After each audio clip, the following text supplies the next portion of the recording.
Untuk teman-teman yang ingin mempromosikan bisnisnya atau mendukung YouTube ini, bisa menghubungi nomor gua yang ada di kolom deskripsi. Dan kalau dilihat secara keseluruhan di grup E ini teman-teman, menurut gua ini adalah grup yang paling gak seru. Tidak ada tim raksasa, akan tetapi setidaknya sisi positifnya ya menurut gua, persaingan di grup E ini relatif merata sama kuatnya. Cerewetan ceking kita, nyerewetin apa aja. Teman-teman yang sedang kalian saksikan saat ini adalah Cerewetin Euro. Apa kabar teman-teman semua? Semoga dalam keadaan sehat. Lanjut ya teman-teman, gua mau cerewetin grup E terdiri dari Belgia, Slovakia, Rumania, dan Ukraina.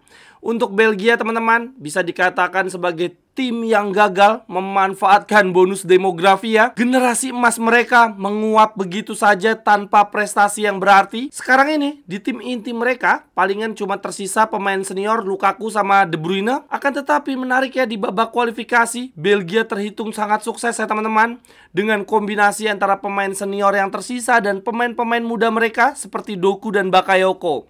Belgia finish di peringkat pertama di babak kualifikasi dan mereka tidak terkalahkan.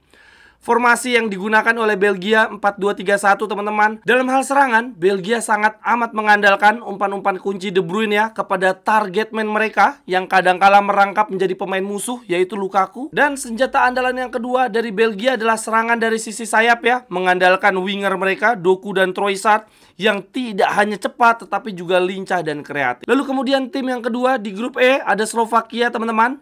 Mereka lolos Euro setelah berada di posisi runner up ya, di posisi kedua di babak kualifikasi di bawahnya Portugal. Lalu di babak playoff mereka membantai Wales 4-0. Luar biasa banget Slovakia. Mereka bermain dengan 4-3-3, sangat mengandalkan Duda dan Lobotka sebagai otak permainan ya di tengah. Dan mereka cenderung bermain bertahan teman-teman, cari aman. Dari sisi permainan, menurut gue Slovakia adalah tim yang paling simpel, yang paling mengerti diri sendiri ya. Mereka tidak neko-neko, mau main menyerang, menguasai permainan, enggak. Mereka sangat amat pragmatis dalam permainan mereka, umpan-umpannya simpel. Terlihat bahwa mereka berusaha meminimalisir blunder. Dan sekali lagi ya teman-teman, gak heran gaya main mereka begitu, karena kalau dilihat dari komposisi skuadnya pun sama sekali tidak ada yang istimewa nih pemain-pemainnya. Tetapi di satu sisi ini menjadi keunggulan tersendiri. Menurut gua Slovakia akan bermain tanpa beban ya di Euro 2024 ini. Dan itu sudah terbukti di pertandingan perdana. Mereka justru membuat kejutan ya, mampu mengalahkan Belgia. Lalu kemudian tim yang ketiga di grup E ada Rumania. Banyak yang kaget melihat performa Rumania di pertandingan perdana ya, mampu membantai Ukraina 3-0. Tetapi kalau gua jujur banget, gua nggak kaget teman-teman. Karena di babak kualifikasi, gile, mereka sangat dominan teman-teman, lolos sebagai pemuncak klasemen ya, dan mereka juga tidak terkalahkan. Bahkan dari sisi statistik, Rumania adalah tim dengan pertahanan terbaik ketiga di babak kualifikasi. Salah satu back mereka, Dragusin, bagi penggemar Serie A dan IPL harusnya familiar. Dia adalah back muda yang sangat amat monster ya, sangar banget. Kemudian dari sisi formasi, mereka bermain di 4-2-3-1, tetapi sangat amat bertahan, very defensif teman-teman. Siapapun lawannya, tim besar, tim kecil, Rumania itu punya cenderung bermain bertahan dan mengandalkan serangan balik. Akan tetapi menariknya, walaupun mereka bermain bertahan, banyak mengandalkan serangan balik, toh di babak kualifikasi mereka bisa jadi pemuncak klasemen ya. Akan tetapi jujur aja, gue ada perasaan bahwa Rumania ini cuma beruntung ya, bisa lolos Euro lalu jadi pemuncak klasemen, karena lawan-lawan mereka di babak grup kualifikasi relatif mudah-mudah teman-teman. Sehingga gue khawatir keberuntungan mereka sudah habis di babak kualifikasi lalu melempem di Euro.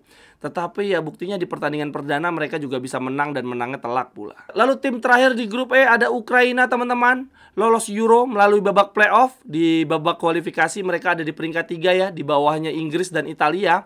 Tetapi toh akhirnya lolos juga melalui babak playoff. Formasi yang mereka gunakan adalah 4-2-3-1. Dan Ukraina sangat mengandalkan kreativitas dan kecepatan dari 3 gelandang serang yang berdiri di belakang striker. Kalau dilihat dari susunan pemain sebetulnya tidak buruk-buruk banget.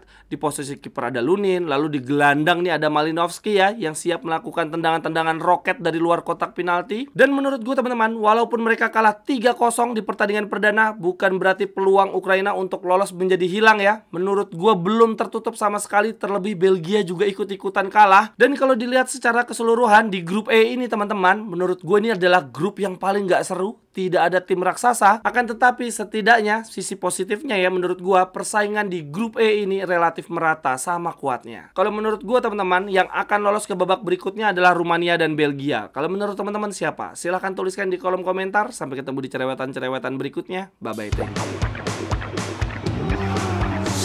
Cerewetan ceking kita nyerewetin apa aja.